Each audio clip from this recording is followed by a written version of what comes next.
And then give me the heads up. So you're telling me in fantasy baseball, relief pitchers have value? Because when I used to do fantasy baseball, relief pitchers did not have value. And if you listen to those experts out there talk, they say you don't pay for saves, don't pay for saves. Well, how else are you going to get saves? Because during the season, when you're in these competitive leagues, and I play in 3 12-man team leagues, every owner out there is watching just as hard as I am on the waiver wire for your closers to come up. So right, you need to pay for saves. Okay. Well, what they say. I don't do fantasy anymore because I'm in the real world. I'm not a loser like a fantasy guy like you, Hollywood. Ha! Hold on. Talking Blue Live. Is this a Dodger fan on the line? Hi, this is a big Dodger fan. How are you? It is. Who is it? This is Rachel. I'm calling from Ventura County. Rachel from Ventura County. I think you're a first-time caller. Am I? Oh, yay! Yeah. So, or maybe you called before and I just forgot. Have you called before? I've never called before. This is my first time calling, yes. Oh, well, thank you very much for calling. Yeah, I thought you meant first time from Ventura County. I'm like, yay! Yeah, I'm not so sure about that. So just real quick, Rachel, I got a couple. You called quick, so just hang tight for a second, okay? Don't go away. Thank you. Because the Dodgers swept this series. This is their 4th series win in their last 5 series. They tied 1, so they haven't lost a series in their last 5 series, if I'm correct there. I'm flying the 76 ball. It was a sweep. It was a series win. And here we go. I said June 15th we'll be in first place. So maybe not. I don't know. Who knows, man? Predictions are for a joke. But, Rachel, what's up? You called in. Why'd you call in? What do you want? I'm busy. You know what do I want? Oh, man, I want them to be in first place already. But I think this is good. This is good for them to be kind of came in where they are and have to grind and have to work to get back to where they were from last season. So I think it's good for them. They got to start, they got to work, and I feel like they want it more. And so, it's easier to come from behind and easier to appreciate the success. So I'm really happy with them. Yeah, it's a character. It builds a, it's the old character thing. When you win, you win and you're the best, and there's really there's nothing to build on. There's no character thing, generally speaking. So this rough start and the way things have turned around a little bit right now. I'm with it. I think it's really good for all of them. And not only that, but, their big hitters and their big players from last year, now a lot of them are on the DL. So it's giving an opportunity to kind of the no name, so to say, to come back up and step it up, and for us to see who's going to come through. So it's good. They're all doing really well. I really, really love it. Like Muncy. Yeah, who knew? I'm pretty sure he looks like a guy I used to play softball with. Oh, that's cool. Yeah. Yeah, I was just telling my husband that he looks like he could be a catcher. He's kind of built that way, but he's doing really well. Well, let me ask you something, Rachel. This is going to kind of be my theme for the today's show is Cody Bellinger's struggling, right? I mean, players struggle, right? But of course. But I have a feeling, but I'm going to ask you what you think. What do you do with a guy like Cody when he's going through something like this? You know what? I really, not that I know him personally, of course, but I really want him to succeed. I really like him. I watched a lot of the behind the scenes, the Dodgers on Sportsnet. I have no idea. I'm not a professional player or anything. I hope he'll work through it, kind of like everybody does. They go through their slumps, but I don't know. He's got to work, that's for sure. Yeah, well, my feeling is, and I'm pulling for him too. In fact, I rarely pull against players. I pulled against Barry Bonds because he was a cheating scumbag. but I rarely pull against players. I see someone that's so good at what they do, and my feeling is always, I want to see them do well. It's like, man, I've never done anything so well that I'm one of the best in the world at it. So. Yeah, well, especially offensively. He's really good on first base and outfield.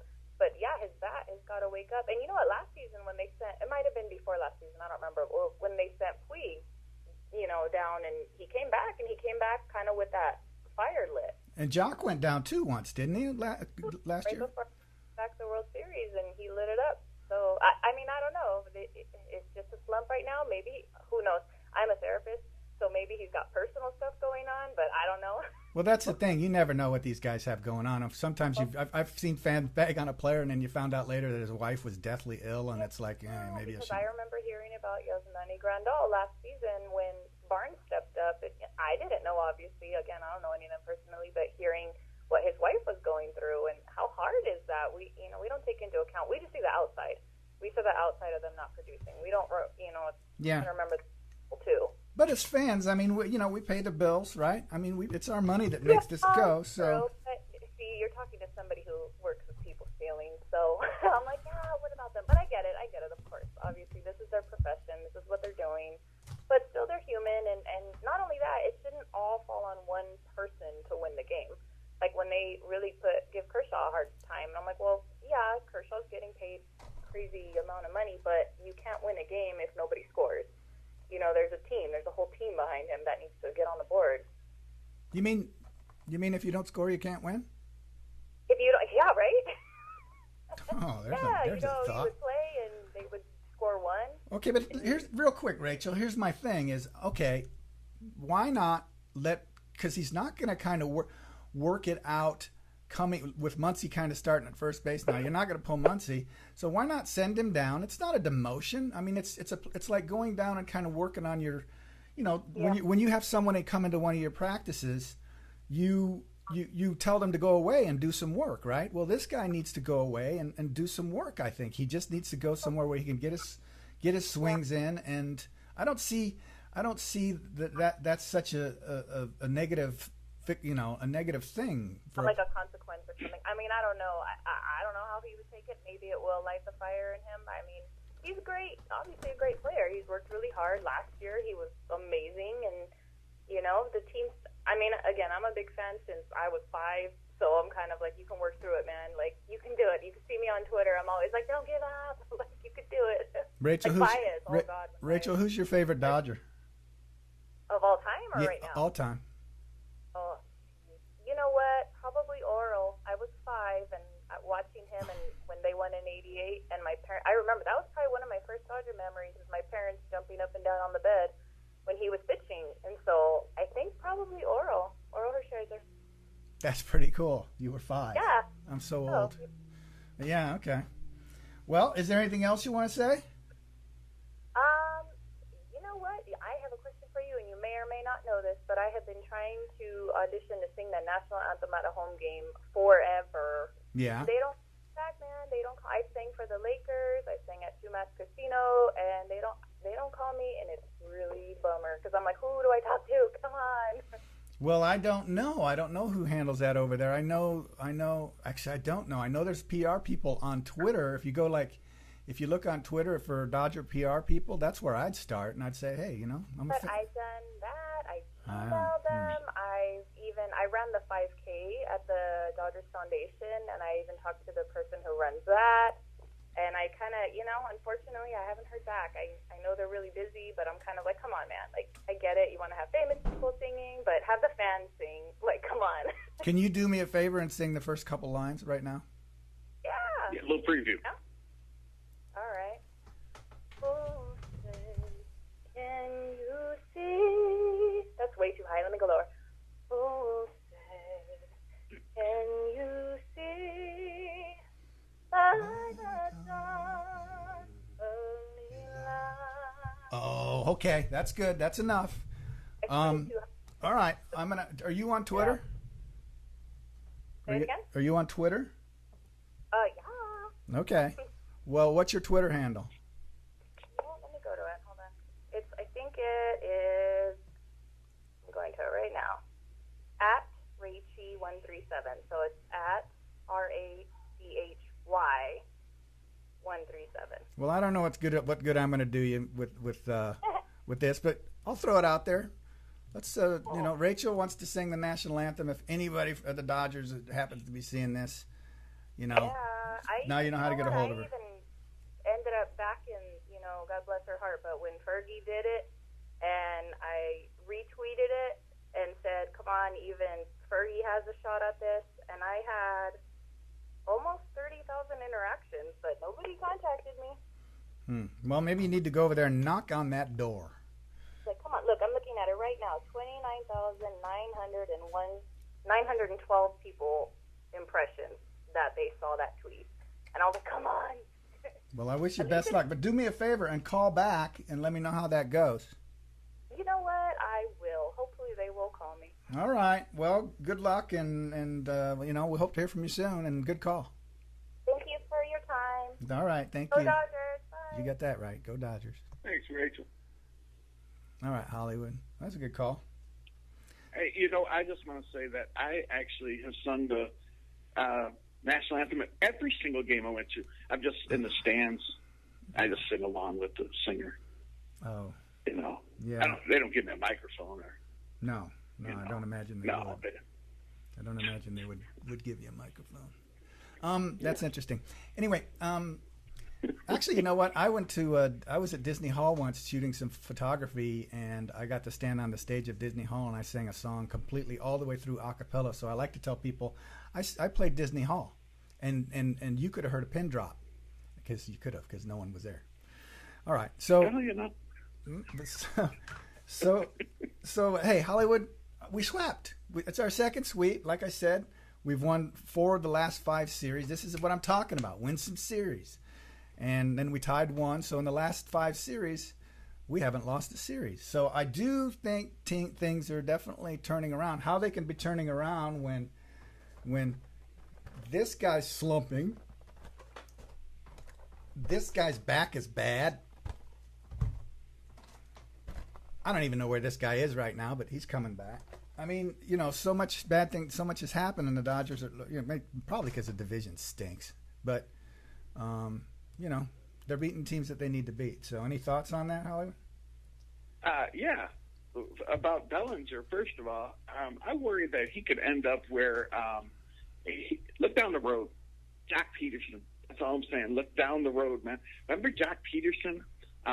He had a cup of coffee in 2014. 2015, he really came on the scene. Yeah. The first half, his numbers weren't the greatest, but 230, 20 homers, 40 RBIs in the first half, made the All-Star games in the home run derby. Since that All-Star game, he has completely fallen off. His head got too big, and his shoulders getting bigger to hold that big head up. Yeah, but isn't he doing better now? Cody Bellinger. What's that? Isn't Jock doing pretty well right now? Jack is getting better. He's starting to get better. But we're talking about 2015. This right. In my eyes, that occurred, and now it's 2018. I don't want to see Cody Bellinger go through the same thing where he gets real big with his swing, and he becomes a very selfish player at the plate, man. That's what happened to Jack Peterson. I believe Jack Peterson lately has started to not be such a selfish player. I mean, he's going the other way better now. He's more willing to make contact. Look at that 9th inning statement. Good things happen when you make contact, man. You just can't strike out. You can't have selfish at bats. I mean,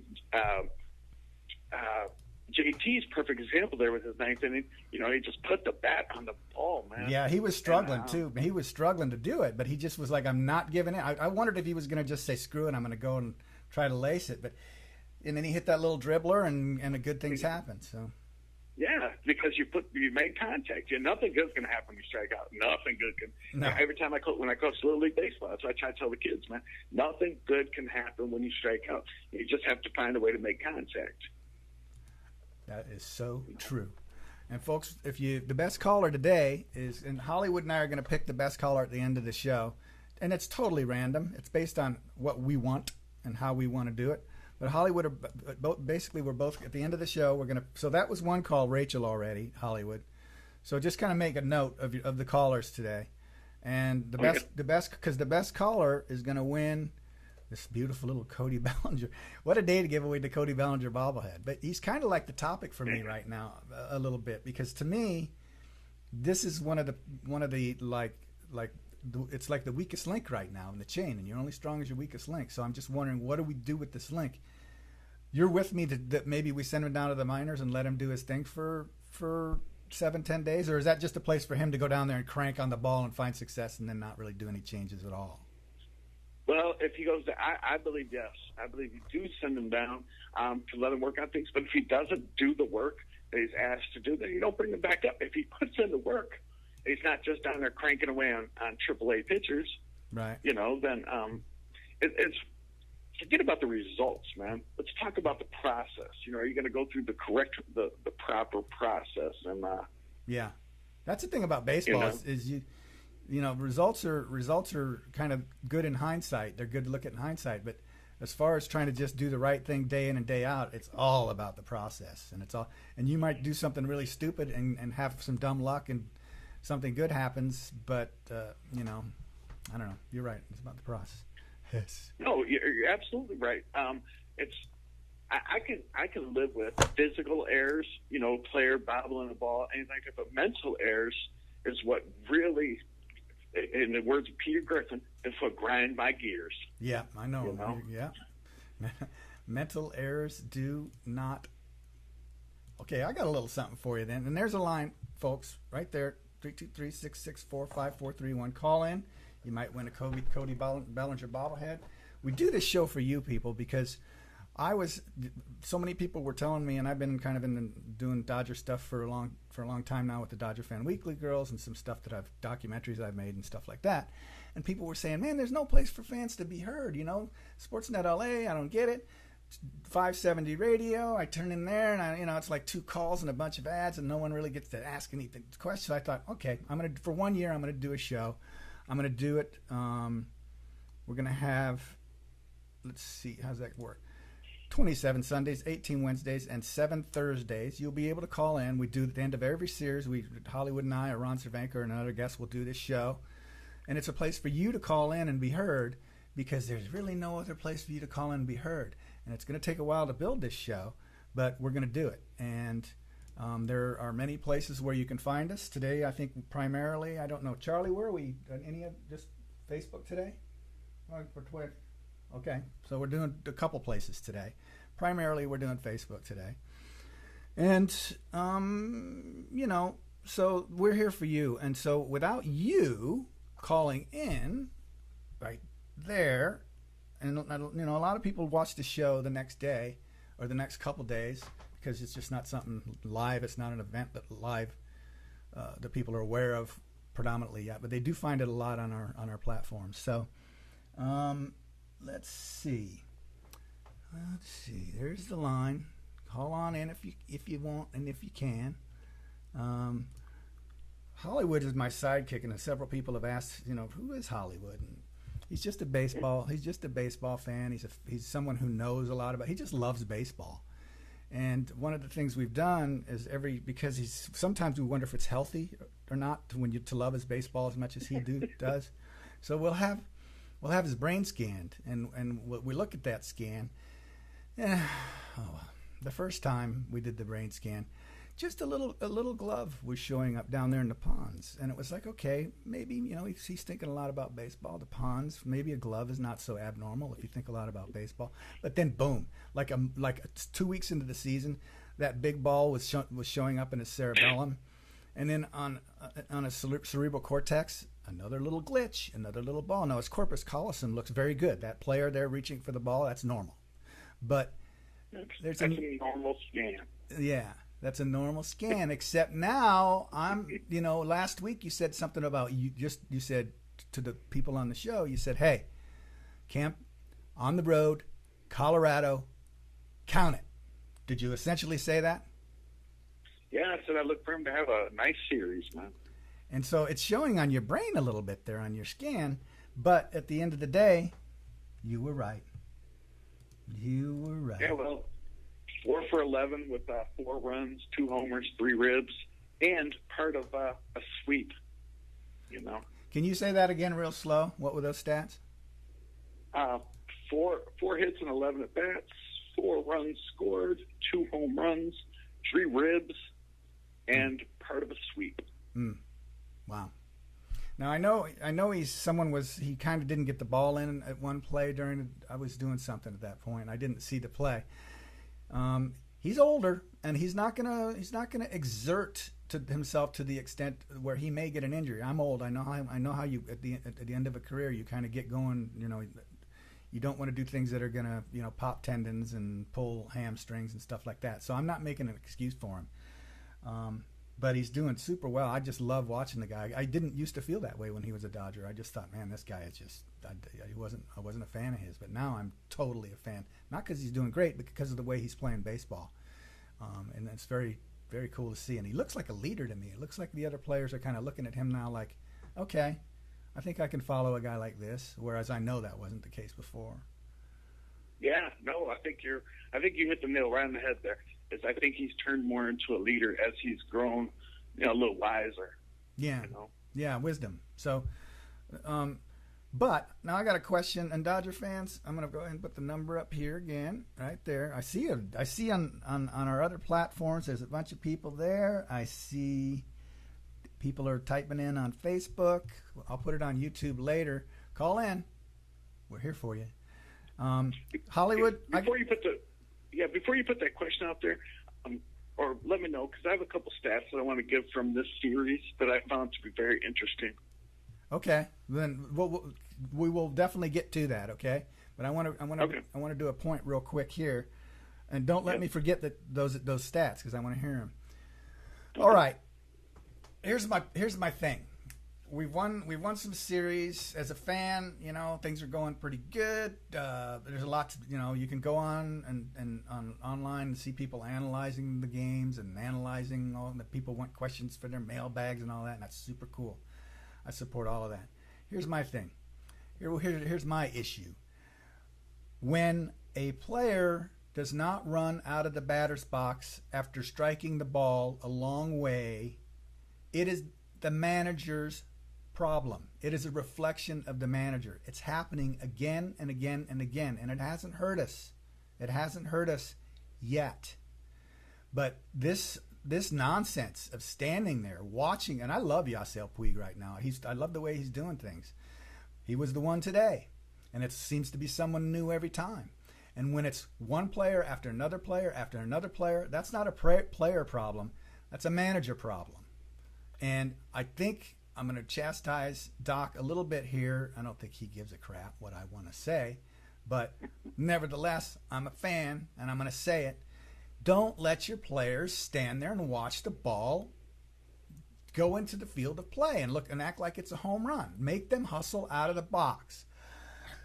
Oh, Jesus.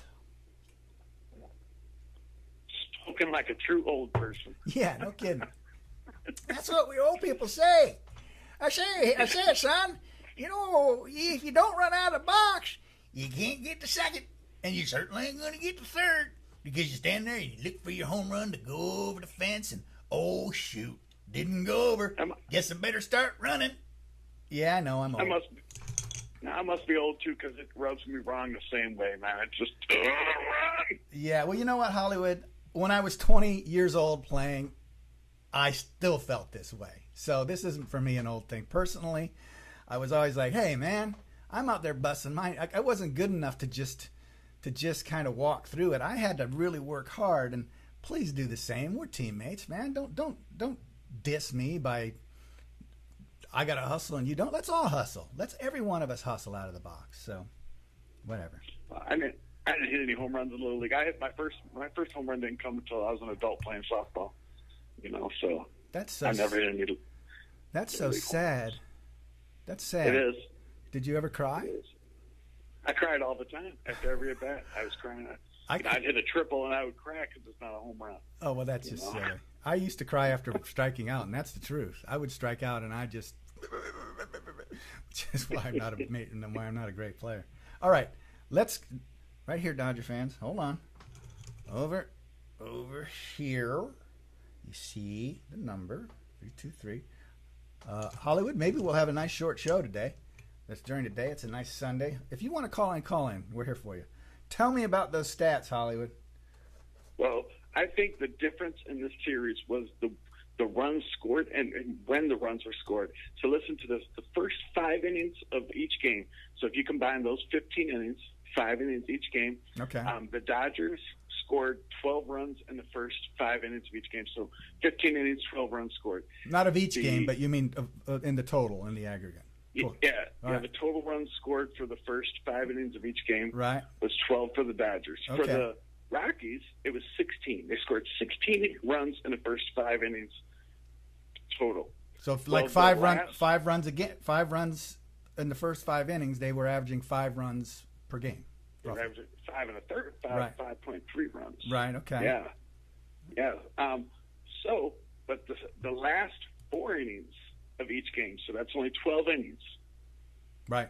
The Dodgers scored 21 runs, and the Rockies scored 3. That's your difference right there. That is your bullpen just stepping up and being men right there, just shutting them down. And that's fun to see for someone who likes pitching, someone who values bullpens. Wow, say that last one again. So in the last 4 innings of the 3-game series of each game, in the last 4 innings, we scored how many runs? 21. If you add up the runs we scored from the 6th, 7th, 8th, and 9th innings, the Dodgers scored 21 runs. I would say, I don't know, I'm not a baseball guru or anything, but I would say Colorado's relief pitching sucks. Well, and here's why I think I think you can point a lot to Adam Ottavio not being healthy and not pitching a series, because Adam Ottavio is a stud relief pitcher, and you guys, I mean, you have to, if you've ever been to a game live and seen his ball and watch on TV is one thing, but if you see it live, it looks like a wiffle ball, man. The way all the movement comes from his pitch. This is their main relief pitcher. Well, no, their main relief pitcher, Wade Davis, he's the one who got lit up tonight in the 9th. Oh, okay. But Adam Ottavio, I remember texting you last time Colorado was in Los Angeles. I said, pay attention to his pitch. Watch how much it moves. I mean, it moves like a wiffle ball. Oh, yeah. That's the guy. What's up? It's crazy. Where's he? He's on a DL right now. I'm not actually sure what's wrong with him, but okay. I know what's wrong with him. He's on a DL. Right, okay. Well, you can't pitch from the DL. No, all right, so there's the line right there. But that's pretty interesting. I was sitting there thinking for sure, their relief pitching was. I mean, I'm going to give our hitters credit, because you know what, you have to hit the cookie. You have to hit the cookie, and Grandal, he hit the cookie tonight. And they're coming around, they're hitting the cookies, but Jiminy, that Colorado pitching staff, they were serving up the cookies, man. They were like, what's a big cookie? They were like Oreo, the Oreo company, just tossing in cookies. It really was something. All right. The pitcher threw it up there in a glass of milk, and the batter just gobbled it out. That's right. Here's some milk to go with it. All right. So, Dodger fans, question of the day. Who played the most years as the team's primary left fielder? Now, when I say who played the most years as primary left fielder, that means it's okay. So Davey Lopes played, I think, like 10 years at second base. I'm not remembering the exact numbers, but he was the most primary second baseman in Dodgers history. Pee Wee Reese was primarily the shortstop, mostly for the Dodgers. So my question is, for the question of the day is, who played the most years as the team's primary left fielder? Now, Hollywood, I'm not expecting you to answer this, unless you want to try to take a guess. I already know the answers. I have all the answers because I was on there and I looked these up. Oh, you looked them up? When you first started asking the question, I knew where you were going to go eventually down the line, so I wouldn't have looked up all the answers. Well, then, why look them up if you're not going to just give me the answer and act like you're real smart? You don't care, do you? It's just like, I know the answers. All right. Well, I'm going to tell you that Manny Mota was the primary left fielder for the Dodgers. Left field's one of those positions where, guys can kind of come and go in left field. If you get a shortstop or certain position players, they can stay around a long time. Like Pee Wee Reese was 13 years, right? And so left field is one you wouldn't think that there would be a primary left fielder that really stands out. I'm assuming this is Davis is there's Tommy Davis. Wally Moon, he was 3 years. But the guy who was the primary left fielder for the Dodgers, more than any other, is Zach Wheat. Now, my buddy Brian Robitaille did a all-time Dodgers team, and he had Zach Wheat as the left fielder. And a lot of fans were like, Zach Wheat? Who's Zach Wheat? Well, the baseball history didn't start the day I was born, and it didn't start the day you were born. It's been going on a long time. And Zach Wheat, for 17 years, was the primary left fielder for the Dodgers. Dusty Baker, around a long time, 7 years was the primary left fielder. Hold on a second. Can you name the years? I see you have that up there. I see what you have on the screen there. It says that Wheat 17. Can you name the years he was the primary left fielder? Well, you got to be such a jerk. Okay, I can guess the years. Okay, can I start with a decade? Well, yeah. It's primarily one decade, right? Well, 17 years, it would have covered 2 decades. Right. At least, maybe 3. Maybe 3, but then it would be primarily one particular decade, right? I mean, is one decade more than any other, right? Am I right? Yes. Okay. Yeah. Zach Wheat, 1930. 20. 40. 50. You were close when you said 20s. 10. Yep, he was the That's primary left fielder from 1910 to 1926. 1910 to 1926. Man, that is reaching back. Well, I said went ahead and looked that up 1920. as well. Yeah, that's a good one. That's a good one. I appreciate it. That's good stuff. That's why you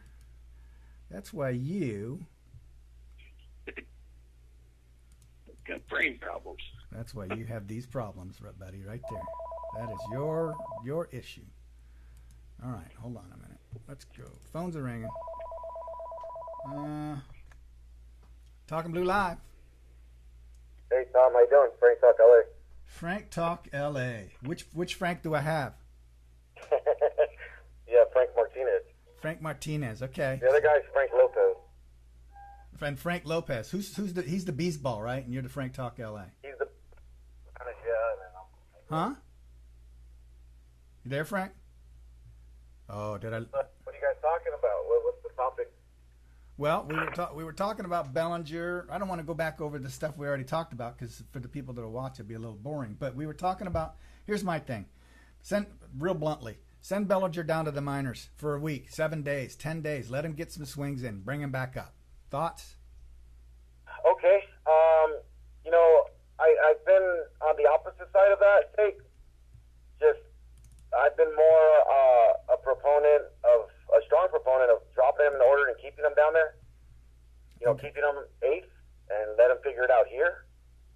But mainly because of his defense. I mean, he's an elite level first baseman, and he's an adequate center fielder or outfielder altogether. So I love what he brings defensively, and I love the fact that his struggles at the plate have not impacted his defense. So that's why I've been more on the side of let him figure it out up here, drop him down to eighth in the order, and go from there. But I mean, I can't really argue a whole lot against a stint down in the minors. It did wonders for Puig, did wonders for Jock previously. Although those two guys were maybe more approach and attitude issues a little bit, maybe Puig more so than Jock. But yeah, I mean, a 10-day stint in the minors could also do the trick. I mean, I guess I don't see. I mean, you got to try it. I feel like you got to try it because right now I'm not moving Muncy off of first base, right? And I know Bellinger he'd be a good late inning, defensive guy, but you don't usually do late inning defensive people for first base position. No, in center fielder, he really is. He's just a special athlete. But he's got to work that swing out, man. If you're going to have a guy playing first base, I'm sorry, I need some power out of that position, and he's out of gas, man. At this point, he's James Loney light at the plate. You remember James Loney? And yeah. Loney was a Gold Glove caliber defensive first baseman, but didn't do a whole lot at the plate. But at least Loney, he would have a good walk rate and things like that. But right now, Ballinger is just a swing and miss guy, man, and he's not even feast or famine. There's not much feasting at all. I think this bobblehead right here has a better chance in the batter's box. The thing about Ballinger is it looks it's a simple swing thing. I mean, maybe not simple. The diagnosis is simple. Maybe not what exactly does he need to fix, what mechanical adjustments does he need to make. I mean, that's not the simple part per se, but the diagnosis is very simple. You can see his swing has a gaping hole in it. His approach is an uppercut, heavy swing. And Major League Pitching has found it out, and they're just attacking him until he counters with an adjustment. Yeah, hitting can be such a mental thing. You're right. I mean, the guy's still he's still a good hitter. He's just in he's a downside right now. Maybe he's one of those guys that's going to have periods of extreme streaky goodness and extreme streaky badness, and which I can deal with. But there's certain times and certain situations of the game. I think every player, even like a Rizzo on Chicago, or who's the first baseman for the Reds? What's that kid's name? Votto. Yeah, Votto. Even really good, or JT, Justin Turner. They have their big lick swing. They have their big, their big stroke. But they also have the ability at certain times of the game to make contact with the ball when it's important, like today when he struck out when they really needed to do something about moving the guy over to third base. So he's just that part is just is something I think that can be figured out in the minors, even if it's against subpar pitching. It's the type of thing. Go down there. Do you think Bellinger played Pepper when he was a kid? That's a good question. Maybe not. Maybe not. Maybe he was so good. It's like, I don't play Pepper. My dad pitched for the Yankees. I go hit off the Yankees pitchers. I don't play Pepper. Well, it's just, and he's trying. What's really frustrating is you could tell he's just having fits. He's really just trying. I really don't think at this point, for a while, I think it was just him being selfish. I think he was just like, hey, I've been doing this my whole life. I've been in this game my whole life. My dad pitched for the Yankees. I know better. I know what I'm doing, and I'm just going to keep doing it. I don't see that now. I see a guy that's up there really trying, and a guy that's really suffering and struggling. And I think, I just think sending him down to the minors is a good thing right now. Bring up Tolzien. Yeah, I mean, at this point, I don't hate that opinion by any means. Yeah. And especially because Muncy's doing so well right now. And, I mean, it's a definite defensive downgrade with Muncy at first, without a doubt. Yeah. But, like you said, I mean, at this point, it'd be one thing if Bellinger was providing elite-level glove work at first base with adequate offense, but he's just a hole in the lineup at this point. Yeah. Now. That's all he is. Yeah, and it's not. I get it. I mean, you take the hit defensively, and you deal with Muncy's hot hitting right now. Yeah. Hey, well, I got you on the phone here, real quick. Let's see. I'm going to go to studio mode here, and then I want to pop up this question. Don't go away there. We're going to be right with you. By the way, here's Frank. Let's Be Frank. They got their podcast and give them a little push here. I appreciate that, Tom. No, that's cool, man. I mean, we're still building our audience. We got several different platforms we're pushing on now. Right. Like you could see, I think you could probably see right now, not a ton of people are actually watching the show right now. But like if the Dodgers have the day off tomorrow and we push it on some of these platforms, it gets views. So that's good. I'm just having a hard time getting Dodger fans afterwards. I wish every fan that was on Radio 570, tried to call into 570 AM. I wish they would call me, because you can make comments in the sidebar or type them in. You can talk like Frank. Man, I let people. You talk. It's almost your show when you call in, right? Yeah, no, definitely. We really appreciate it. Don't get me wrong. I call 570 as well, and it is what it is. It's the Dodgers run station, of course, and that saves the insider or Kate or whomever is hosting that day, and they do what they need to do. That's their job, and so I call when I can. But yeah, if I don't get online like the minute the final pitch thrown, right, then usually I'm waiting 20, 30 minutes or something like that. And I don't really dig that. So I'm not bagging on them. They do it like you say. They do a good job. But when advertisers are paying, when advertisers pay me $100,000 a year to do post game shows, and there's a bunch of them paying, I'm going to get those commercials in, and you Dodger fans can just wait. Indeed. No, but aside from Cody and everything, I'm sure you already touched on Kershaw, I imagine. No, not too much. What do you got? I mean, not much. Look, this is what I think, and I'm going to plug my good buddy Jeff Snyder. I think he's called you Snydog on Twitter. Yeah. In fact, he's given me the open invitation to call him, which I will do because you're quoting him for a good reason. The guy knows baseball. But I want if you're out there, Jeff, call in, man, too. It's on you a little bit. Jeff had a real good take, and he said this. It was in a Twitter thread a couple days ago. He said, regarding Kershaw and his pending opt-out, he says, if Kershaw isn't healthy come the end of the season, then there's no way he's opting out.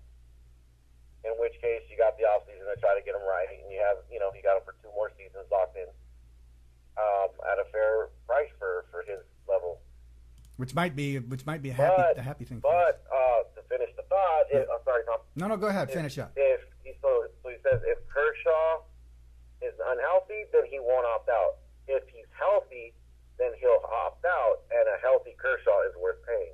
So yeah, and when you say healthy, here's the beauty of being in his position. He can probably miss all the way until let's say late August. He can come back in postseason. Yes, exactly. Or he could come back late September, and then be healthy, do some kicking butt, which is what he's totally capable of, and then come into the postseason and stay if he's healthy for that. I mean, and still have a problem injury guy next year. But all he's got to do is show a little window of promise, and he'll opt out for sure. Oh yeah, absolutely. You're right. I mean, yeah, exactly. One dominant start, or even near dominant start, and that's all it takes. He's like, look, I still can do this, and he opts out. But I do think if he's hampered, and the scenario we're talking about plays out, I do think that significantly will impact the negotiation table. I mean, I don't feel at that point he has the same leverage, him or his agent, rather, to go 8 years, big money, or whatever the going rate is for an ace pitcher. I think at that point the Dodgers have some decent leverage to say, look, 3 consecutive seasons, significant time on the DL, that plays into a long-term deal. Yeah. Yes. Nothing to add. I think everything you said is exactly right. I've said this several times on this show, and I keep saying it because I was so impressed with when the guy told me. I was talking to a general manager of a football team, but it applies to everything. I was sitting next to him at a baseball game, at a Dodger game, and we just started talking. And for a long time, I was like, we had a nice conversation because that's how I am. He was kind of quiet, but I wasn't bothering him, so he was kind of like, yeah, we'll talk. So we had this nice long conversation. And then after a little bit, I said, what do you do? And he said, I'm general manager of the Chargers. And it was Tom Telesco. Really nice guy. I don't know anything about the Chargers. I don't really know about football, and I'm not going to open this conversation up to be about him. But he said, at one point, you good general managers pay players for what they're about to do. Bad general managers play players for what they've done. And I was like, wow, that makes complete sense. It's very simple and obvious. But when you're talking about someone like Kershaw, how easy would it be right now to give him? He's going to get $35 million from the Dodgers next year, right? And if he doesn't opt out, so how easy would it be for someone to come along and pay him a bunch of money? Look at you, or not? Who's the Cubs pitcher that was with the Dodgers now in the DL? Darvish. I mean, this is a prime example of something like that maybe happening. No, right. I mean, that's a great point. And I mean, it's always trying to strike a balance when you're dealing with a generational type player and a franchise level Hall of Fame talent who has, meant so much to the team. As they get towards the latter parts of their career, you can apply that blanket statement. You pay them for what they've done or what they're about to do, not what they've done. I mean, you can apply that to someone like a it's a bad example because his performance hasn't been there. But let's say Yasmani Grandal, right? Yasmani Grandal has earned his $8 million or whatever he made, especially this season. But even over the course of his time with the Dodgers, he's been near the top of offensive production for catchers in the NL. Mm-hmm. He's been near the top, if not at the top, in pitch framing, which the Dodgers value so much, and along with pass balls, which I don't, I guess that's what you got to, take with that. You got to take the yin with the yang. But Grandal has earned his money, and now someone maybe at his level, you can say, I don't know how much better he's going to get. Let him walk, and I do think the Dodgers will probably let him walk at the end of the season. Is he at the? Is this his last year on his contract? I believe so. I believe he becomes a free agent, if I remember correctly. Well, he's having a hell of a year. Someone like that, you can easily, just hard line rules for someone at that level. It's like, I don't think he's going to get much better than he already is, so we've paid him, and it's done.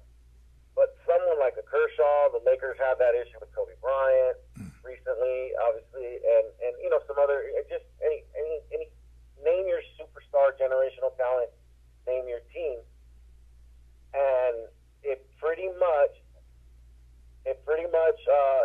you have to find a balance somewhere because, at the end, Albert Pujols 10 years from the Angels was ridiculous when it was signed because you knew that the latter half probably of that contract was going to be regrettable.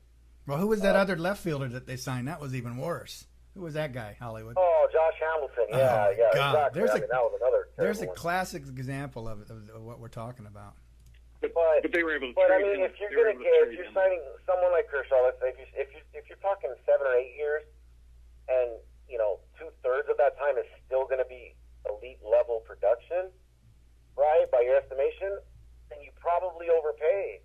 I think if it's someone in that upper echelon of importance and value to the franchise and to this brings me to an interesting point that I feel about since this is a show that I put together, I'm going to go ahead and take a second and talk about is,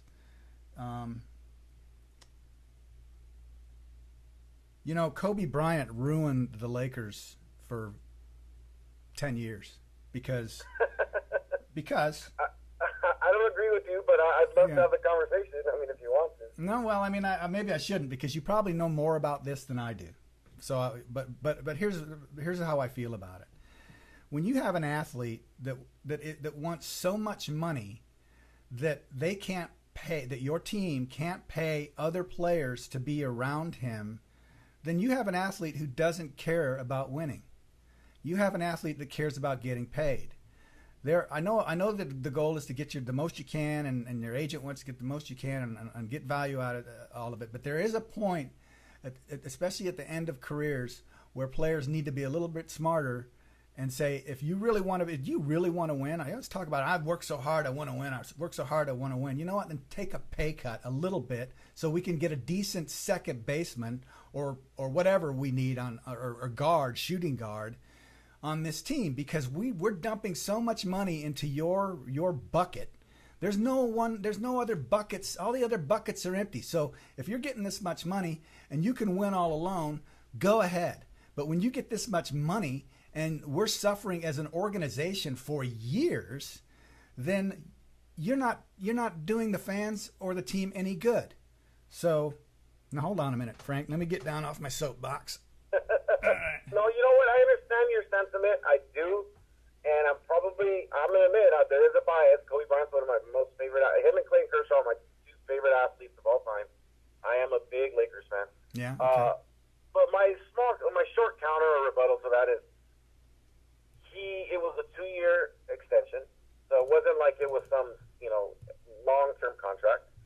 And it pales in comparison to what, someone like Mike Conley, who's a B-level player, and he's the highest paid player in NBA history, okay? And other guys at Conley's level are just absurdly overpaid. Yes, you were paying Kobe Bryant for what he had meant to the franchise, not necessarily what you thought he would bring. That season when he, ruptured his Achilles, he was a top 5 player in basketball still, okay? So the thought was he'd come back and still be Kupchak at the time was the GM of the Lakers, was this. He says, look, we feel we can get 2 max-level free agents, and we feel we just got one of them, which is Kobe. And, I mean, people are saying that about DeMarcus Cousins, who's a guy who just suffered a similar injury, rupturing his Achilles. And they're still talking about maxing him out, meaning paying him a max-level contract for maximum years. And he's someone that's nowhere near the level that Kobe was in his career. So, I mean, it hamstrung a little bit, but they still had some cap space. Look, they went out and signed 2 bozos who, never did anything to the franchise except for netting us a good pick that ended up being Kyle Kuzma and Mozgov and Deng. So anyway, that's my point. I mean, I know this is talking blue line. Yeah. No, that's cool. But, no, I threw out my belly aching, and you're sitting on the line, and you have every right to kind of. And I don't want to get too deep in the weeds here, but I appreciate the fact that you probably know this particular instance better than me. So maybe this isn't the best example for you. Sure. But it's still a common thing in sports for me. I'm Right. tired. And I'm tired I of players. Agree with you. I think there's some maybe factors in the Kobe Bryant situation that make it a little more nuanced. But overall, I am with you, and I'm with that GM that said you more times than not you pay a player for what they're going to provide the team, not what they have provided the team. Yeah. Like I said, I think when it comes to a generational level talent, I think as long as you're going to get somewhere above half that time length of the contract worth of elite production, I think you probably do overpay. Well, just to kind of bring this back full circle, and then I want to clear up the line. But based on our conversation here, Frank, I'm feeling like signing Kershaw for 30. Based on what we know right now, with his back's out again, and they never say what they're going to do to remedy the problem. They're just going to say he rests and hopefully it'll be better. Back's gone out twice, elbow tendon, a little bit of the shoulder at one point. If they pay him $35 million a year, they go out on a bidding thing to try to get him for $40 million a year. Big mistake. He may come up and be Cy Young for the next 3 years. I don't think it's going to happen.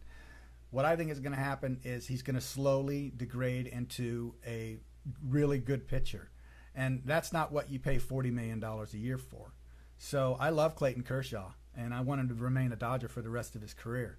But if they go pay him $40 million based on the way, unless he throws up 2 no-hitters in the playoffs, and all of a sudden I can get some footage of him jumping up and down on a trampoline in his backyard, I'm not going to change my mind about that.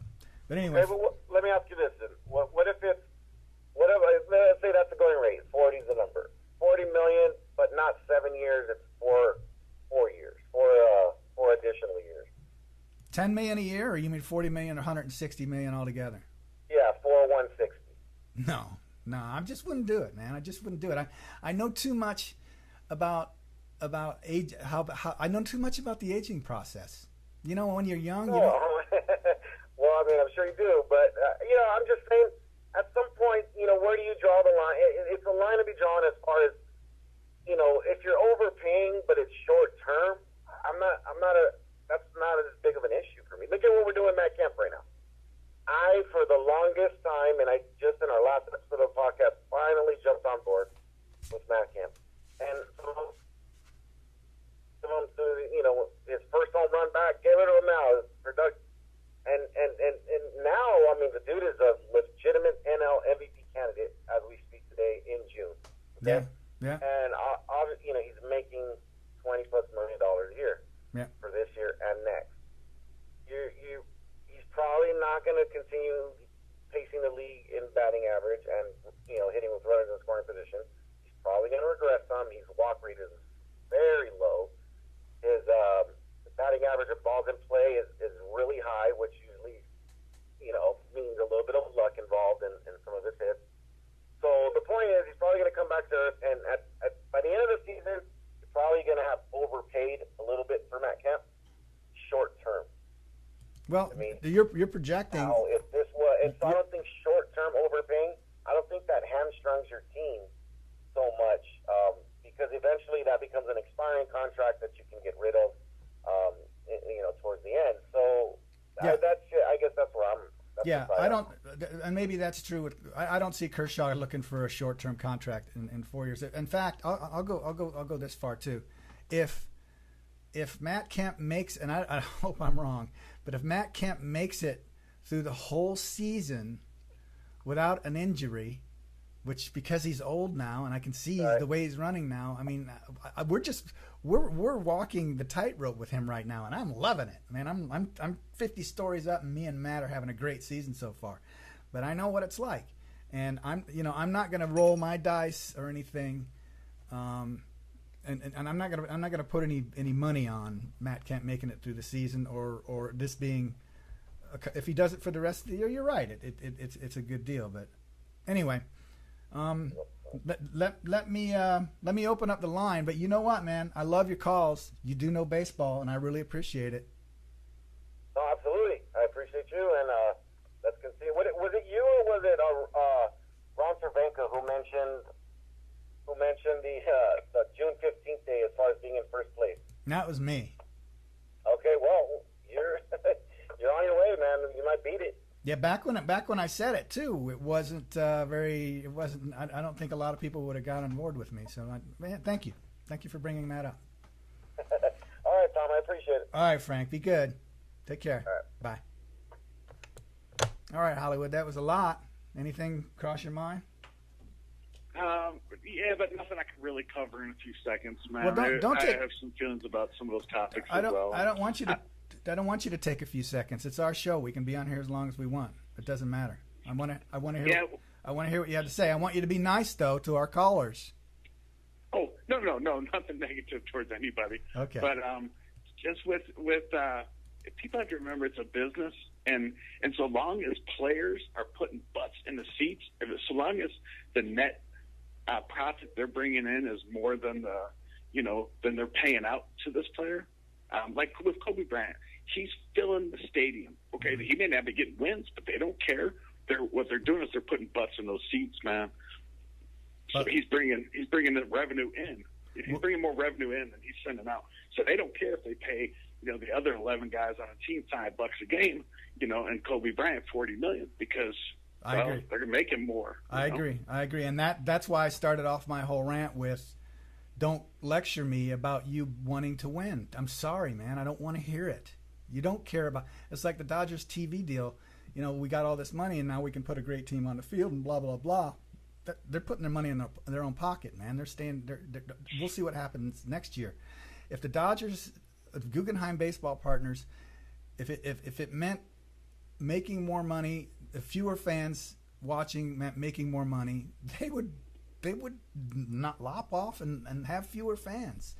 If winning meant making less money, then they make no effort to win. I don't know. I got a little carried away. Absolutely. You're absolutely correct. You got to remember, they're a business. They don't care about those wins and losses. There are very few fans that are owners of teams. For the most part, it's corporations now, man. And those corporations, they have to pay their shareholders. And, they don't. 90 wins don't pay my paycheck. Pays my paycheck is cash money. Yeah. I have a business degree, and I spent 4 years sitting in lectures and classes and learning about business in my life. I put myself through school. I paid for it, and I worked. I made ice cream in the morning at the school thing to learn how to learn business and business management, and I learned it, and I have my own business that I've been running for a while, and never once, not once in those business classes did they ever talk about anything but the bottom line. It's all it is. It's all it is, man. We got this going out, and we got this coming back. It's called return on investment, ROI. I got this going out, I got this coming back, I got shareholders who want money. The rest of it, if we have a baseball team, maybe it's a good idea to try to win. But if we don't need to try to win and we can spend less money, then that's what we're going to do. And I'm not saying the Dodgers are doing that right now. I'll know next year for sure. I will know next year for sure if this organization, Guggenheim Baseball Partners, is just putting money in their kitty or if they're putting it on the field. Talking blue. Ron Cervenka here. Oh, voice of reason. He'll talk me down off the ledge. And I don't even know I was up on a ledge, Ron. There's no reason to be up on a ledge. Things are going great. What's up? Well, I was just listening to your butts in the seat money conversation with Hollywood there. Yeah. And man, oh man, I got to tell you, about halfway through the game, you know, I kind of chit chat on Twitter back and forth, have fun with some of my friends and followers. And somebody tweeted into me that there's no way Puig's going to be re-signed. You know, there's a big thing about him. This is his anniversary of his start with the Dodgers. His first game with the Dodgers and all of that, his debut. And somebody tweeted to me that there's no way the Dodgers are going to re-sign him. And I, for a second, I thought maybe there's probably truth to that because there's so much depth behind Puig in the Dodgers farm system in the outfield. But in a heartbeat, I came back thinking exactly what Hollywood just said, and that is that Puig puts butts in the seats. He's controversial as all get out, but man, people love him. So we either love him or hate him, but for the most part, he puts up butts in the seats. And because of that, I agree with Hollywood 100%. That's, to me, that's sound business, even if it's going to cost them a bit. What if I could put butts in the seats, but what if me not winning? What if somehow I had a formula where, gee, I can make more money if I cut out a lot of Dodger fans? You think that's a good idea? No. Okay, I don't either, and that's why this TV deal was a bad deal, and that's kind of what I was referring to. Ron, I want to ask you something real quick because I want to know your take on this. And I become a Yasiel fan. When he first started, I didn't like him. I thought this guy's got his head up his butt. He's not going to be good. I could tell his teammates didn't like him, and I even heard some of his teammates didn't like him. Well, he's changed. Him and Jack Peterson, man, that was funny to watch those two. But anyway, yeah. They were the misfits. But Ron, the Dodgers are not running out of the box. I'm sorry. They're standing there looking at balls. The triples are turning into doubles because they're admiring their shots. Now, I know it's Coors Field, and I love Yasiel Puig, but it was him today. And it was Bellinger before that. And I've seen almost every – there's certain players I have never seen do it. Justin Turner, the center fielder help me out. Chris Taylor. And of course, Chase Utley you'll never see. But there are players, Ron, that too many players, and I'm just like I'm getting tired of it. I mean, I know it's an old man thing, but I also felt this way when I was 22. Run out of the box. It's a teammate. It's a team thing. What I mean, am I wrong here? You know, the game has changed, Tom. You and I know that we're old school. Hollywood's old school. We that's just if you didn't bust it, you were in AAA. You were gone. And I think that when a player like, and I'm not going to bag on Cody because he got dinged for it, and I think that he changed his ways as a result of that. But when you've got players who come out and hit 30 and 40 home runs and rookie of the year, again, I'm falling back on him, but not just him, it's almost like you hit that ball and you stare and admire it because you think it's gone and it's not. You know, so yeah. I do agree. I mean, if you did this under even probably not so much Mattingly because he was kind of towards the new end, but if you did this under Joe Torre, and Lord forbid if you did this under Lasorda, they'd take out in the fourth inning, and by the sixth inning, you'd be landing in AAA. But I'm a little tired of that excuse that, you know, we're older, and that's fair enough. I'm older, and that maybe things are different now. But I don't understand. How can it be different? How can it be okay? I mean, I know things are different now, but the game has changed. It has changed. What the game? The game is the same game the game has changed so much that you could be standing on second base or you could be standing on third base. Tell me when the game was ever good, was ever served, your team was ever served, or how it's changed for the good when you're standing on second because of one behavior and you should be standing on third because of another behavior. It has nothing to me. That's my frustration. I don't accept the game is changing. What? So now we get to stand and watch our ball go over the fence when we're potentially, you know, jeopardizing our team's successes. We could be standing on third. Now a fly ball gets me in instead of now I got to get a single. I mean, I get that the game has changed. I'll just never accept it because there is a good outcome and there is a bad outcome, and whether or not people have changed and the game has changed is just doesn't matter. You hustle out of the box because the results will be better. That it's not like I don't know. It's just I will be okay. I promise. Well, I'm of the same attitude, obviously, because I think that I suspect that Cody's probably going to. I don't know what's going to happen. Well, I'm not like you I say. would be surprised if he goes down to AAA, but not because of that, but because he's hitting struggles, and he needs to find it. He needs to get back on track, and he will. There's no doubt in my mind that he will. And here's the thing, Ron. We're doing good. Everybody's like, "Oh, come on, old man, take it easy. We're going to be fine." But you know what? When we have a game in September, and one of those guys is standing there looking at his shot because darn, it should have gone out, and he ends up at second base, and he doesn't score from third in a one-run game. I'm gonna, you know what? I'm gonna chew this backdrop right here. I'm gonna chew it up, and I'm gonna eat it and swallow it because I'm gonna be so pissed off, and everybody's gonna, why is that guy so pissed off? Because I've been saying all along, please run out of the box, and that's on the manager, Doc. I know these guys need to be handled a little differently, but try to make them understand if they run out of the box, it's good for the team. Yeah, I would suspect that things are being mentioned. God, I hope to so. Players that we never hear about. Okay, I hope so. But I mean, when's it going to end then? I had a chance to talk with Bob Guerin the other day, and Bob is such a wonderful man. He is so knowledgeable. I don't think there's a brighter baseball mind in the game than Bob Guerin. And Bob and I like to ride bicycles, so I get it. Bob's a big bike guy like me. But anyway, go ahead. Anyway, okay. I'm sorry. Okay, we just had a nice talk, and his passion for the game is just incredible. And I suspect that if he, here again, he's a little bit older than Doc, and I think he's more of a.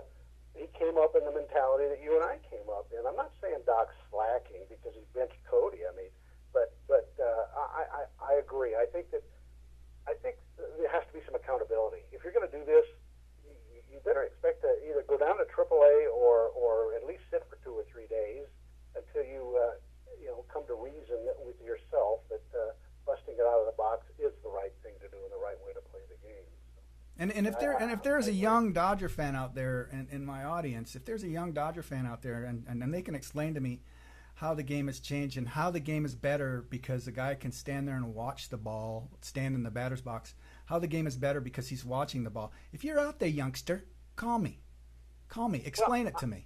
I think that when I say the game's changed, Tom, as recently as 2 or 3 years ago or 4 years ago, who had ever heard of a launch angle other than at Cape Canaveral? I mean,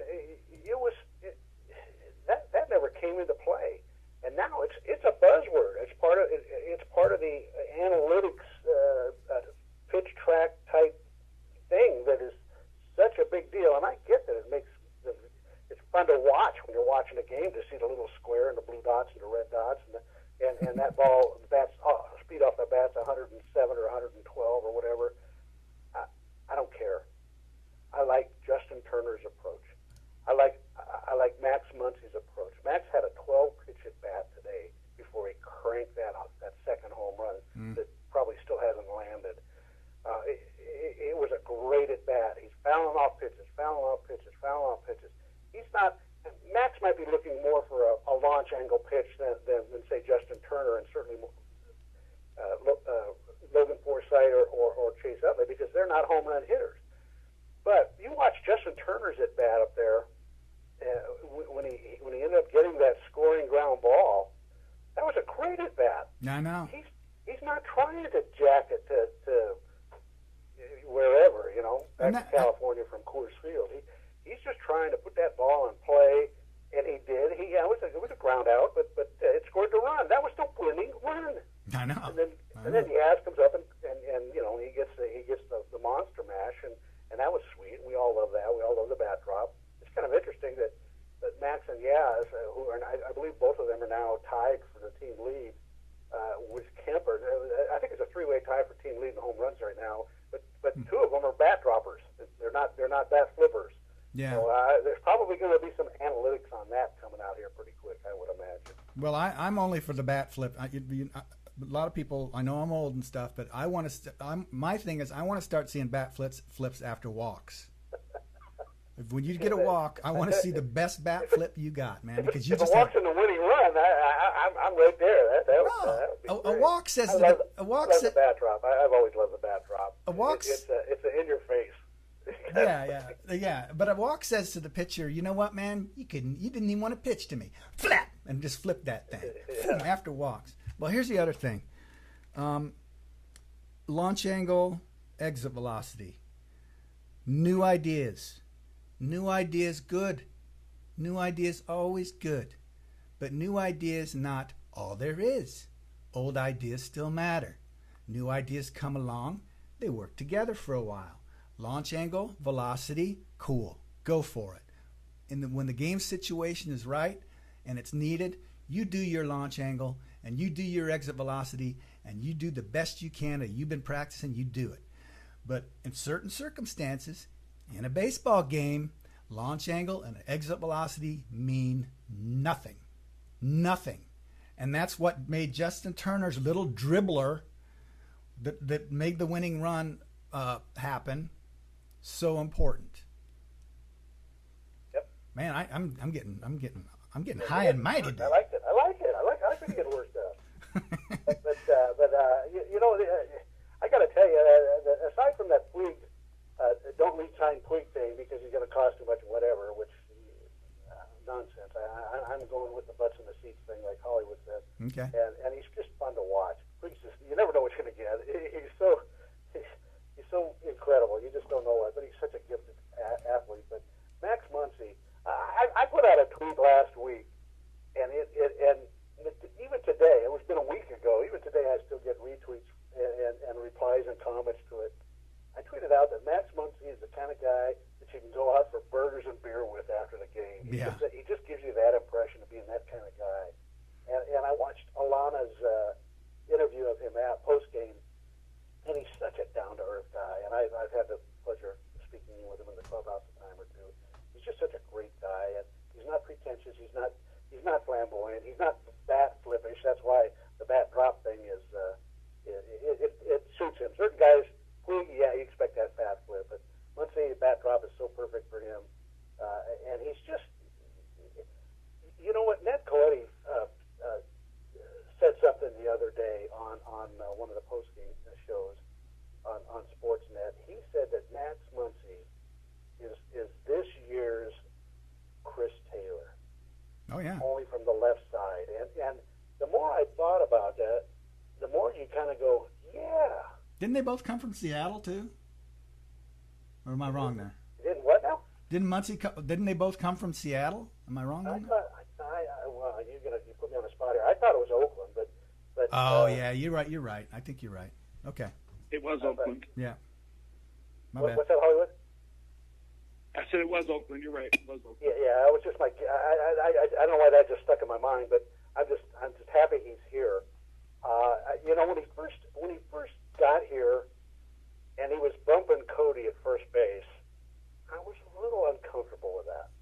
I thought, man, the Dodgers are really they're sacrificing a Gold Glove first baseman for that.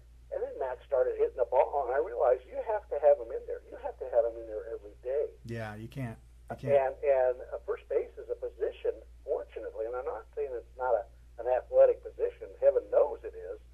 But it's a position where Max can be in there every day because it's not like second baseman or shortstop or center fielder where you're just constantly running. Yeah, that's why first base, you have to get offense out of the first base position for that very reason. Yeah, and I think that's it. And I think I mentioned last week or last series that when I first laid eyes on Cody Bellinger, when he first showed up at Rancho,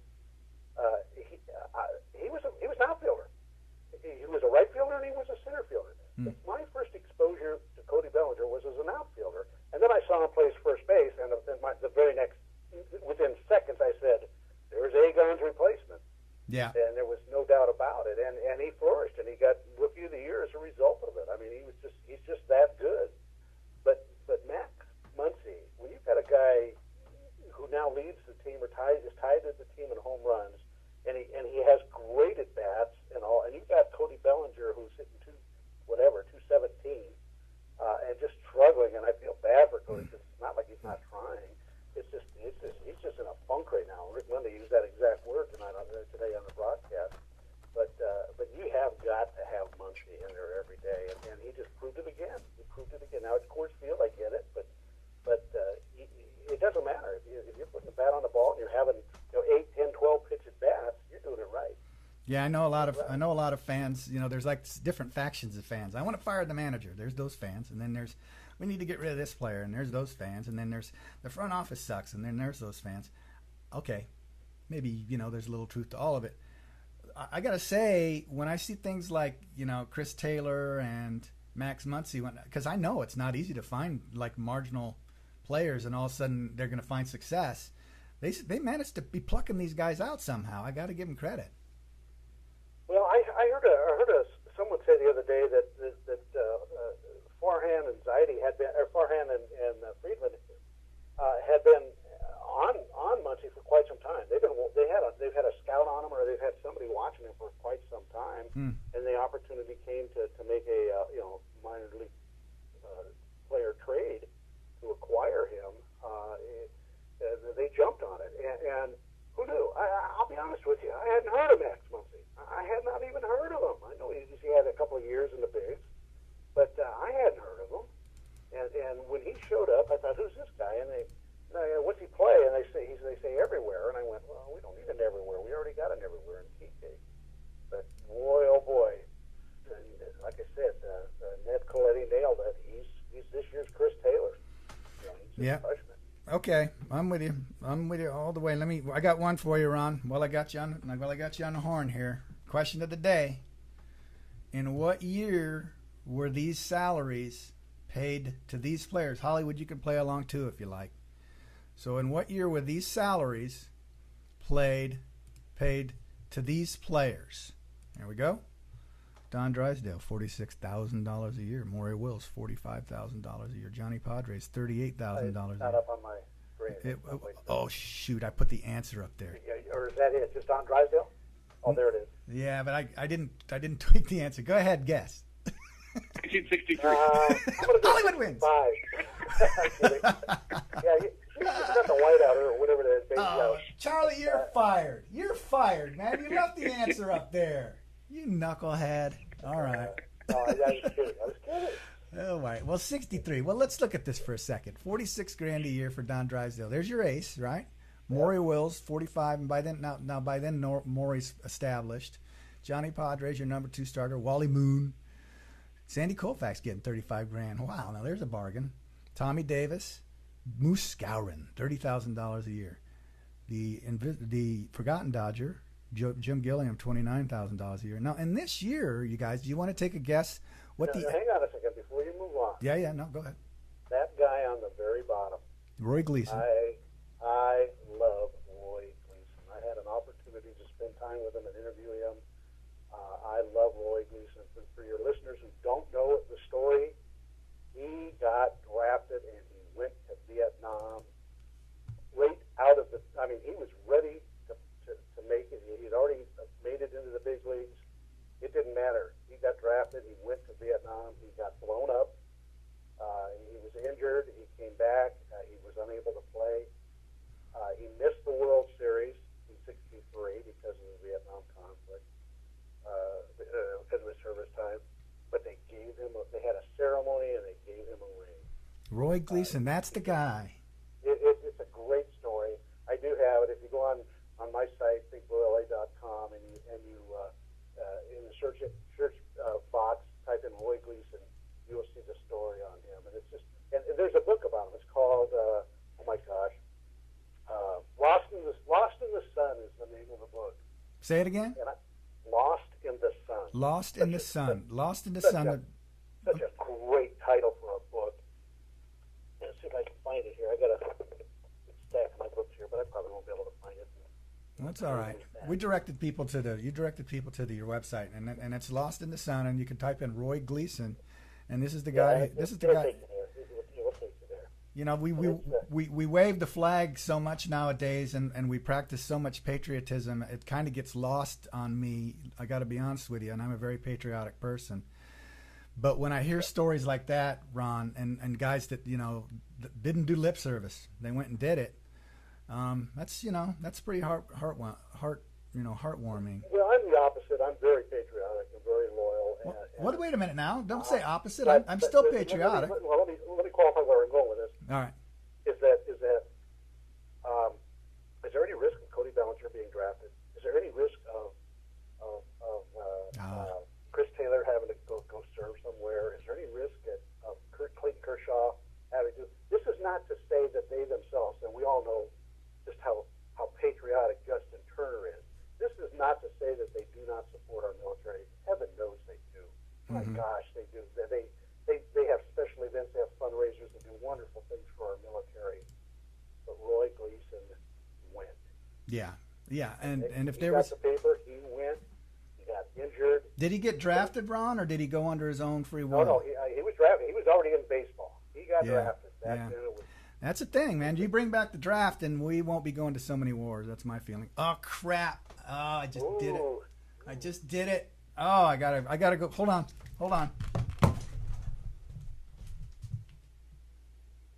Yeah. You gonna wash your mouth out? No, I'm standing in the corner. You talk to Hollywood for a minute. I got political for a minute. I gotta stand in the corner. Hollywood, will you talk to Ron? We stay away from political here. So anybody who follows me on Twitter knows that I am not a political. I have my own political beliefs, and I'll talk politics one-on-one with anybody or even in a group. But it does not, in my opinion, belong on social media on a baseball format. So, do you know where I get my political information from? It's called Saturday Night Live. They do great political stuff there, and yeah, there's something to be said for that. All right, I'm back. And quite honestly, and I hate to be a jerk about it, but if people start talking politics, I unfollow them. I don't want to. I have my own beliefs, but I just don't want to. There is a I want to talk baseball, not politics. Well, I'll talk politics with anybody, but not when I'm talking baseball. Yeah, there is a time and place for it, and I have made a promise not to the audience, because if something real bad happens in this world, I might get on this microphone and yell from the top of my lungs. But the way we are right now, and there's enough going on bad. If you want to know, like you say, Ron, if you want to know how I feel about that stuff, you know how to get a hold of me. I'm all over this social network thing. I'll talk to anybody about politics, not on this show. So real quick, Ron. So we talked about Roy Gleason, but I just want to ask you guys to take a guess. In 1963, what was the average income of an American family? $18,000. I was going to go about 15 to 18,000. Okay, it's 17,000. I'm sorry, scratch that. It's $7,000. So let's just look at this. $7,000. When you think about Clayton Kershaw making $35 million next year if his contract picks up. Now 7,000. Help me out. What times 7,000 is 45? So 7 times. 7 times 7 is 49. So let's say they're making 7 times. 6.5. Yeah. So the top guy's making 5 to 7. the top guy's making 7 times what the average family makes. 7 times. Now, I'm not going to tell you how much I make, but I'm going to go out. I know this is going to sound crazy, but Clayton Kershaw makes more than 7 times that I make. His $35 million is more than 7 times that I make. This difference is insane. I think this was back in the day, Ron, where these baseball players, some of them had other jobs, right? I'm not sure about. I don't recall that. 60, but they were 63? doing a lot of public appearances, and I think that might have been a thing. Anyway, that's crazy. All right. It's crazy. Well, that's a good call. We're going here. You know what's cool is we do spend some time on this, man. We do like an hour and a half, and like I said, on these other platforms and these other places where we're putting the show, especially the next day, we're getting some nice audiences. It's just live, getting people to call. People like Ross Porter said, man. He goes, people get nervous. They don't. back in the day, man, they'd be on the phone. I'd have to just remind them we're just talking baseball. Can I throw a couple of names out there on the minors? Yeah, please. A lot of this is I'm repeating myself that I put on Twitter, but That's all right. there's a couple of guys down in Rancho Cucamonga. One guy in particular who is really, really doing very, very well. He's a pitcher, Dustin May. If you've never seen him, Dustin May. Once and you know he looks like Carrot Top. That's the best way to describe him. Got this just brilliant red hair. Dustin May, he's a starting pitcher, and he started out slow. They had him extended Red for hair. a while, but he is tearing it up. And this is a kid that's going to be, he's going to make it. He's going to make it to the bigs. When? Right now he's at Rancho. He's only been there for, I want to say not even a month, maybe right close to, I don't know, maybe 3 or 4 starts. But he is, if you want to see this kid, if you live in Southern Cal and want to see him, you better get down there. What's he? Where's He's he? not going to be here long. What's his position? He's a pitcher, starting pitcher. Wow, really? Yeah, this is a kid that he's moving along, and Man, I could see Hollywood right now scrambling to his fantasy boards. Okay, Dustin May, right, Hollywood? I just looked him up. I can't find him on the MLB. Well, then you just got a hot tip, buddy. Yeah, really. sorry, I like it. I like it. Go to the Quake site, and they have their stats and all of that. And he's a redhead. No, he's a bright redhead. You can see him a mile away. And Well. it's that he's got hair that flowing. It sticks out. I mean, it comes out from under his hat. It's whatever. I'm old school. I'm also almost bald, so I see him and I laugh. It makes me giggle, but I love the guy. He's really a great ball player. Well, there aren't. Also, we've got another kid that is. I've spoken with you about him, and that is Gavin Lux. Oh yeah, I got a Gavin picture of that Lux, kid somewhere. He's 20 years old, going on 30. He's probably one of the most mature young men that I have ever come across down there at Rancho, and he is flat tearing it up. He's a middle infielder. He prefers shortstop, but they've been playing him quite a bit at second base. And let me think for a second. Where are the Dodgers suffering right now? Shortstop and maybe second base. Not today so much, but he did make an error today. But yeah, I hear you. You know how the game is played, and understandably so. It has happened where these young kids have gone from high A to the majors. It's happened pretty recently. There's a kid by the name of Walker Buehler who went from high A to the majors last season. So it does happen, but at 20 years old, I suspect that Gavin's probably not going to be called up this year. Who knows? Maybe he will. But I do believe that he's not going to be at Rancho much longer, even at 20 years of age. I mean, they take a lot of that into consideration when they move a guy his age and all. But like I say, this guy's mature beyond his years. Can he pitch, or is he just? He had a great game. He went I think he went 4 for 5 yesterday. He was a double shy of a cycle. You're talking about Gavin Lux right now. Gavin Lux, yes, and he's a great kid. Just a very, very mature. He knows the game really well. You know how you just start talking baseball, and some guys are just going to do hit the ball to me. Gavin, he'll say, you can tell he's very analytical about the game. Shortstop should be playing here when you've got this guy up, when you've got a guy who's going to be working the inside of the plate. I mean, this is the kind of mentality he has. So, Right. but those two guys are guys that the Southern California Dodger fans who like to keep their finger on the pulse of our minor league system at Rancho because it's so conveniently close. You better get down there because Dustin May and Gavin Lux probably aren't going to be there very long. Okay, what if maybe they won't be there long because we're going to trade him for Manny Machado? Oh, Manny Machado will never wear a Dodger uniform. Yeah, okay, I agree. I was just I was throwing out some red meat. I was throwing out some red meat. I didn't even want to go there. Hey, let me ask you something real quick before I let you go. First of all, I want to say we scored 33 runs in 3 days. It was up in Colorado, but so what? We won 4 of our last 5 series. The 5th one was a tie, so we're coming around there. But I want to ask you both, Hollywood and Ron, and anybody out there that's listening. Hour and a half into the show. Man, we go a long time because we're dedicated. We're here for you. Seventh inning stretch. I had a discussion with the girls at Dodger Fan Weekly. They said the seventh inning stretch takes place between the top of the inning and the bottom of the inning, right? So I have always been under the impression when I was at a road game and my home team was playing, I stood up at the top of the inning, before the inning started, because that was my seventh inning stretch. Their contention is, the girls of Dodger Fan Weekly, is that the seventh inning stretch is a thing that all fans, both sides, stand up in the middle of the inning. Do either of you two know who might be right in this case? I think they are. Okay, your opinion doesn't matter then. So, Ron? No, of course not. Well, I guess I'm just kidding. I'm not going to spend a lot of time on this. A lot of concern, a lot of worry about that. I like the seventh inning stretch because I stand up and I turn around out in the left field pavilion and stare at the video board because the camera is panning the crowds, and I love seeing the little kids, and everybody gets excited about it. But when you're by what you're saying, though, Tom, and this is true, this is accurate.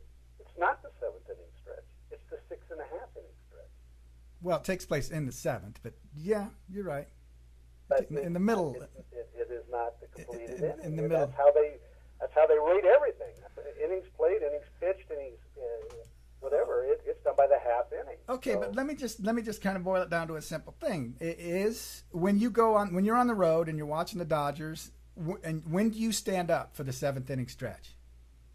Yeah, I stand up in the middle of the inning because the way I grew up. That does it. I'm leaving. You're on your own now, folks. Go ahead. That's not the answer. I stretch a lot during the game. What's that? I said I stretch a lot during the game. Between the second inning and fourth inning. So no, you can't. I'm stretching all the time. You can't stretch till the seventh inning. It's tradition. Now, don't get me started. All right. Well, the interesting thing, though, Tom, and I'm kind of embarrassed about this.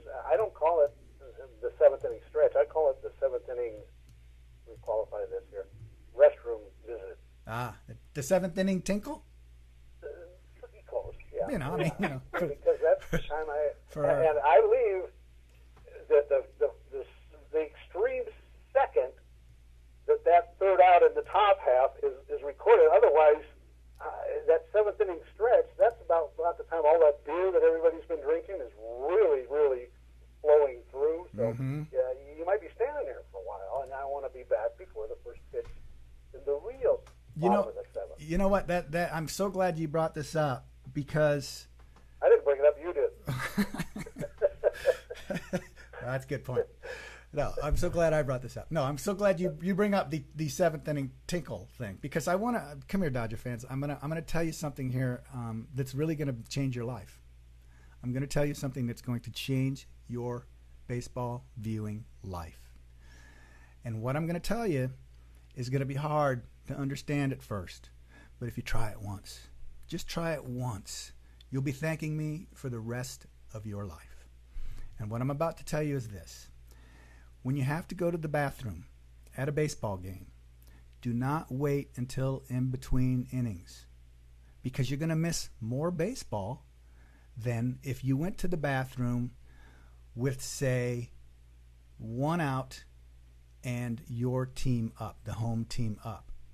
And I know that's hard because it's like, well, I don't want to miss anything. Well, if you go at the seventh inning, you're going to miss the whole next half inning. But if you do what I say, and you go when maybe there's 1 out and your team is up somewhere in the 6th, 8th, whenever you want, but somewhere in the middle of your home team's at bat, and you go up, you'll be up and down there so fast you may not even miss a full at bat. I've done it. I've been doing it all my life. The time to go to the bathroom is not when play stops. The time to go to the bathroom is just very quickly, very efficiently, walk up, go to the bathroom, come back. You might miss a pitch. You might miss an at bat. You know what, Tom? This is stuff that you will not get on Dodger Talk. Yeah. You know what I'm saying? Yeah. I think you're right. I think that because no, they're not going to talk about the seventh inning tinkle. I will. And anyway, you helped me you brought me to that point. And Ron, I'm not kidding you. And Hollywood, I'm not kidding you. That is the time. Do not get up and go to the bathroom in between innings. Don't do it. Do yourself, because you're going to end up You're going to stand in line. You're going to end up missing the whole next half inning. It happens. If you go up, I'm not blessed because I'm in a front. I'm a front row in the LFP, and I'm right next to the steps on the aisle. Okay, so you're first guy out. When that third out is, I am running. I'm not running. I'm old. I don't run, but I'm down the stairs. I'm around the band, walk around the concession stand there, and I'm in that head. And I'm generally there is no line. So yeah, I get it. So So now, Dodger But I fans, guarantee you won't hear this on Dodger Talk or if I go sit out in left field, Ron, I know exactly when to find you and where. That's right. I'm gonna wait by that bathroom door, and I'm gonna say, "You're Ron Cervenka." All right, buddy. Listen, I got to wrap this up. I've already gone on for an hour and 35 minutes. What do people want? All right, bud. Is that it? All right. Love your calls, man. Keep it up. Good. Let's have a nice day off, and let's on to Pitts. Hey, there's an outside chance Thursday. I have a very important conference with some very important people, some higher up people with lots of money and big boats, and so I may not be doing the series at Pittsburgh, which says 12:35 here, so that must be starting at Pittsburgh at like I don't know what, 9:35. 3 hours, yeah, it'll be 3 hours. So 12. What is it? 3 o'clock, 3:30. That's a weird time. Yeah. Yeah, but 12:35 would be 3 hours after the game starts our time. Anyway, I may be doing it. I may be doing it, Ron. If I do decide to do it, are you up for it? Heck yeah. Okay, but like I said, I do. I know that Hollywood guy. He's in hot demand. He's got other shows he does actually. Other So stuff. I get it. Yeah. I get it. And the thing is, in the other show, here's a little secret for you. In the other shows he doesn't use his real name, which is Hollywood. Anyway, and then Hollywood, I'll see you back here on Sunday after the Atlanta series, which Pittsburgh and Atlanta coming up. I think that's going to be a little litmus test. Time for the move. Time for the move. That's right. All right, Ron. Thank you. All right, guys. Hollywood, nice chatting with you. We'll talk to you next time. All right, Ron. Thanks for the information. All right, guys. All right, Hollywood, what else you got? Anything trip your trigger there? Nothing really, just real quick on Pittsburgh coming up. Kids, watch out for Austin Meadows, the rookie outfielder they just brought up. He's been on fire. And they got a real good pitcher. Pitching matchup Tuesday is going to be a fun matchup. We got Joe Musgrove, not to be confused with Harrison Musgrave, who was a reliever for Colorado. Anyways, Joe Musgrove Tuesday for Pittsburgh against Ross Stripling. Really looking forward to that matchup Tuesday night. Okay, and who's that hitter that we're supposed to be looking at? Is he some new young guy? Austin Meadows. He's been up for a couple of weeks. He came up when their center fielder got injured. Can't remember his name right now. Doesn't matter. But he was on fire. He was only supposed to be up for a week, but he's been on fire, so they kept him up, and they're getting playing time. Gregor Polanco is starting to lose some playing time. Oh. But Austin Meadows, he's the kid you want to watch out for. He's a stud. Pittsburgh is and they're in contention right now. What, 2-3 games out? I mean, no. They've completely fallen off the map. They're under 500, I believe now. They're completely falling off the map, and nobody else is doing any good on their team. They're not a team. Okay. I say this tongue in cheek, but they're not a team the Dodgers should have any trouble with. Maybe Tuesday's game, I could see some. Well, I don't know, because the Dodgers going with bullpen games. Maybe I don't know what's going on with the pitching staff, but the way Ron's talking, they might bring up that one another. He's been calling it all year long about when guys coming up. So check that guy out on your fantasy team. All right. Sure. So I can't believe it. We just swept this team again. This is our second sweep of the season, and then we've won 4 out of our last 5 series, and then the one we didn't win out of those 4 or 5, we tied. So we haven't lost a series in 5 games. Good God, where's Phil? He was supposed to call in, but it's the end of the show. He'll call in probably next time. Anyway, I think I just wanted to say that things are going really well for the Dodgers, and I wanted to say to the Dodger fans, thanks for calling in. I'm going to go ahead and give this bobblehead to, here's the thing about calling into our show. Sometimes I just give away things, and in this case, I'm just going to give away this bobblehead to Rachel, who was our first caller today. She wants to sing at Dodger Stadium. She's pretty she's pretty not ambitious, but she's pushing it. She wants to sing. Damn it. And she's finding out every way she can. But Rachel, we'll have to get in touch. I'll find out where to send this thing. Dodger fans, when you call in, you can win something. In this case, we're going to get you guys. No, he's injured. But then we can go ahead and no, he's injured too. Hold on a minute. No, what we'll do is we'll give you. Shoot, he's not playing either. So, all right. So the Bellinger, you win the Bellinger. Anyway, Dodger fans, I appreciate you guys that are watching the show, and you are out there. I wish I had more people calling in, but that's going to grow. It's going to happen. We're on a lot of different platforms right now. Today we did our YouTube. No, we did Facebook. Was it Facebook? We did Facebook Live today. And okay, so 2. All right. When are we going to steam it? That's already? All right. So anyway, Dodger fans, you can find us in several different places. There is Talking Blue. There's Blue the dog. And here's a little tune for you. Something to take you out. Because I know after an hour and a half, you're hanging on every one of my words. You want to know, gee, Tom, what else is going on in baseball? Don't go away, Tom. Talk baseball to us more, because talking baseball is so much fun. We love it. Hollywood, thanks, buddy. Thank you, Tom. Okay, we covered a lot, folks. There's so much to cover. Like I said, June 15th, we ought to be in first place. Are we going to win the World Series? I'm not going to bet on it. In fact, if I had to bet, I'd say we're not going to win the World Series. But could we? Yeah, we could. And it's we're still in the running, and we're coming around, and we're coming around the bend, and we're going to be in first place, June 15th. Go Dodgers. Woof.